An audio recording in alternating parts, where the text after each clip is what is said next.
Us. Welcome everybody. Today we will be focusing on Kumite.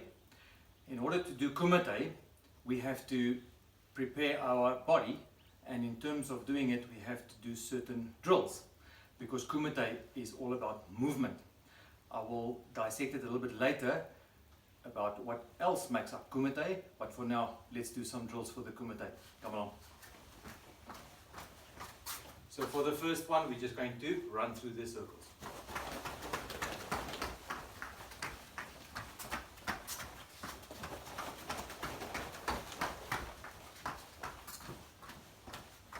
The second one, we're going to bounce like a bunny.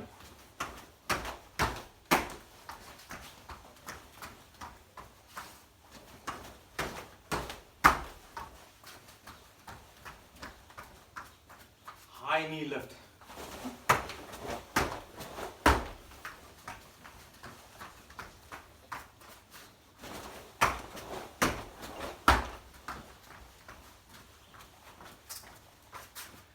One leg up.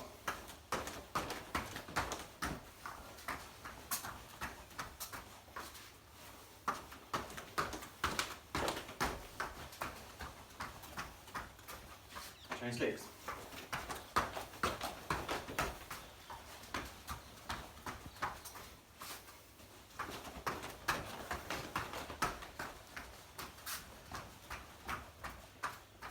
Sideways.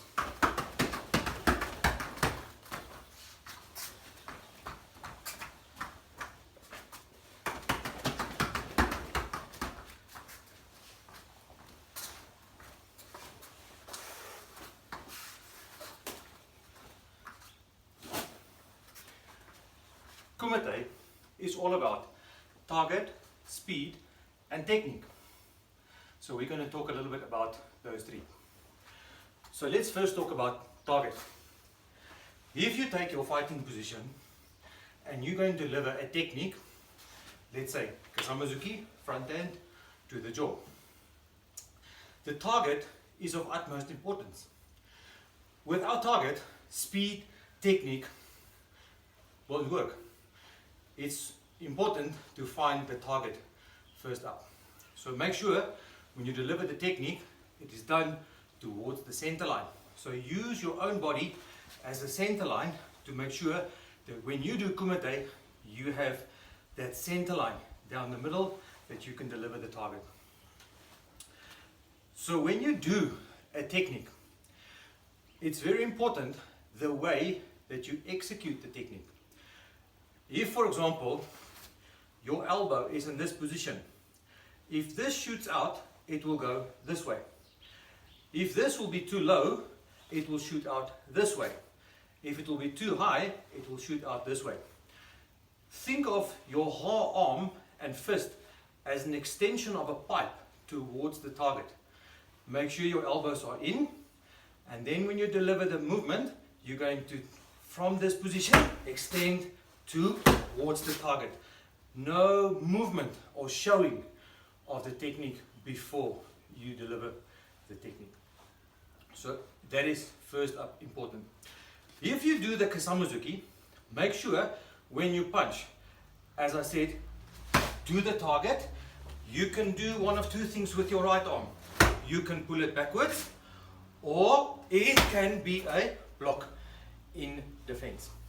And the same goes for the left arm to the target. So once you're here, you can pull this all the way back to your hip, or halfway by collapsing the elbow when you do the target. So from here, let's talk about the movement of the legs. If you shift and you're close to your opponent, you want to do a shifting motion and delivering a technique at the same time. That is if you're close enough. So it's called yoreashi. So you will extend your front foot and the back foot will continue to move along with the front foot at the same distance as what you move and when you move backwards. Movement is important because it delivers a calm attitude in Kumite. And when you move, you must be light on your feet so that you can easily move forwards, backwards, and sideways. The second one is when you are a little bit further away from your opponent. So now you cannot rely on a Yoriashi, for example, because your opponent is a little bit further away. You now need to move your back foot in order to extend your front foot like this. From here, this foot will come up, and then you can execute your technique. You can do whatever technique it is, whichever one you like, as long as at the end you're doing the distancing towards your opponent like this. So we spoke about target, movement, a little bit like this. Speed is crucial, but in order to generate speed, you have to be relaxed. If your body is tense, your opponent will not only see you coming, but also you will be too tense and you will show and you won't be able to do it fast. So you have to be completely relaxed, and when you attack, it must be from 0 to 10 to be able to attack. So that's under speed. Use your lower body to assist you by moving fast, and it all comes from the hips. When you move, make sure your hips will assist you in order to move fast. The last one is technique. With bad technique, it's impossible to do the final blow, whether it's a punch or a kick. You must make sure when you do your technique, it is a knockout blow. Think of it like this. Once you deliver the technique, let's say Kasamazuki, it must be on target with speed, and it also must be good, proper technique. There's one other point.